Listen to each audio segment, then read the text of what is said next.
tiga. Oke, tiga dulu untuk sesi pertama ini, nama dan medianya. Ya, terima kasih. Saya Mario dari Metro TV. Ya, paling Pak Bala, saya ingin coba minta tanggapannya aja soal ini kan kemarin sempat ada adu bantahan soal Robicon, Harley Davidson itu bukan punya saya, atau dia bilang klarifikasi cuman pajaknya telat bayar. Dari KPK sendiri ada analisa dari 2020 sampai terakhir itu udah nemu belum sih Robicon itu asalnya dari mana? Pertama. Terus kedua, dalam 3 hari terakhir ini masukan juga buat Pak Pahala karena saya senang ngasih masukan agar lebih progres di dunia maya dan di sejumlah online. Itu penjualan Harley Davidson membanjiri semua penjualan. Itu sangat mudah mendetek dan rata-rata itu yang punya orang pajak yang ngejual buru-buru dalam 3 waktu hari ini. Itu gampang kedeteknya dari mana, siapa yang beli. Kan itu ada balik namanya tuh jelas tuh pembelinya tuh. Harley, saya termasuk Sri Mulyani, infonya memang punya Harley Davidson. Ya, ini kan menarik, jadi bisa dicek itu banjirnya penjualan Harley dalam 2-3 hari terakhir itu pasti orang pajak. Karena Sri Mulyani memerintahkan membubarkan gangster-gangster itu, geng-geng motor itu. Ya kalau ini kan geng halus lah, gangster halus gitu, kerahnya putih gangsternya, kayak gitulah. Nah, maksud saya ini menjadi pintu masuk bagi KPK. Karena ini sudah menjadi rahasia umum lah bahwa kendaraan-kendaraan besar kayak gitu kan nggak mungkin, apakah mungkin KPK kemudian bisa bekerja sama, misalkan dulu pernah nangkep bosnya Mabua gitu loh, Harley gitu kan, ini kan ketahuan yang beli pasti kalau nggak pengusaha pejabat, kan enteng betul kita, nah ini pejabat beli, kan bisa KPK aja bisa bekerja sama dengan sejumlah provider misalkan. Betul, ini yang dipersingkat Pak Mario. Ya, artinya bahwa apakah KPK akan melakukan pengawasan atau bahkan mengambil ini menjadi momentum untuk mengedetek siapa aja pejabat pajak yang saat ini sedang tergesa-gesa menjual Harley Davidson. Satu.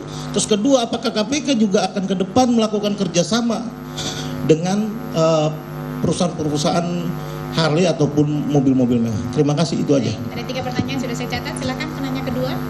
Cik, iya, selamat sore. Oh, oke. Baik, Pak.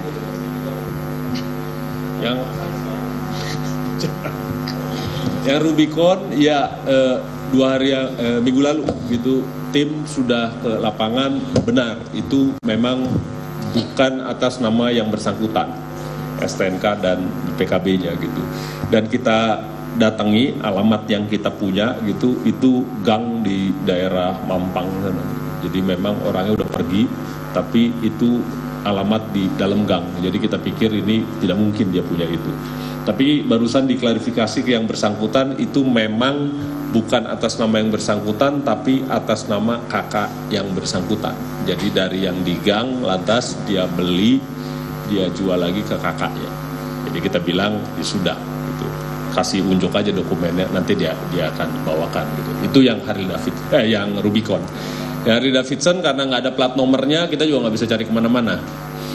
Yang kerjasama dengan dealer, iya kita mulai dengan Samsat biasanya gitu, dan di Samsat itu kita dikasih Mario gitu, impornya dari mana, kapan itu bisa kita cari gitu. Oleh karena itu sebelum kita cari ke sana kan kita cari dulu yang paling sederhana aja, nama BPKB gitu.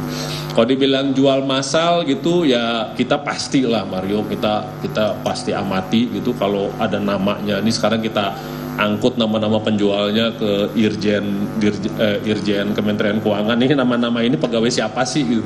Kita menduga kan ini pegawai Dirjen Pajak, tapi sebenarnya namanya udah kita kumpulin dan sore ini kita bawa ke Irjen Kemenq untuk dicarikan ada nggak nama pegawainya. Bisa jadi bukan pajak, bisa jadi istrinya, anaknya, nggak tahu kita. Oke, makasih. Baik, pertanyaan kedua tadi, nama dan medianya. Iya, selamat sore, saya Ari dari okezone.com. Yang pertama saya mau nanya soal ini, pejabat bea cukai di Jogja, Eko Darmanto itu juga sekarang jadi sorotan gitu, suka pamer harta dan pesawat gitu, Cessna itu. Nah sekarang hilang gitu, lenyap gitu, mungkin takut ya karena ada kasus ini gitu. Apakah KPK juga sudah mulai menyoroti perilaku hedon dari pejabat bea cukai di Jogja ini? Sudah Gitu. dan besok akan keluar surat tugas pemeriksaannya. Jadi pas kita periksa. Artinya besok diperiksa ya Pak Pala langsung aja? Iya. Surat, Oh, surat tugasnya tugasnya. keluar. Kirain langsung tersangka. Oke, ada lagi? Nah, yang kedua juga PPATK bilang bahwa ada dugaan pencucian uang di Rafael gitu, dan ada indikasi pihak perantara gitu. Nah, apakah KPK sudah menindaklanjuti ini gitu, atau mungkin sudah terendus ada unsur suap atau gratifikasi yang diterima dari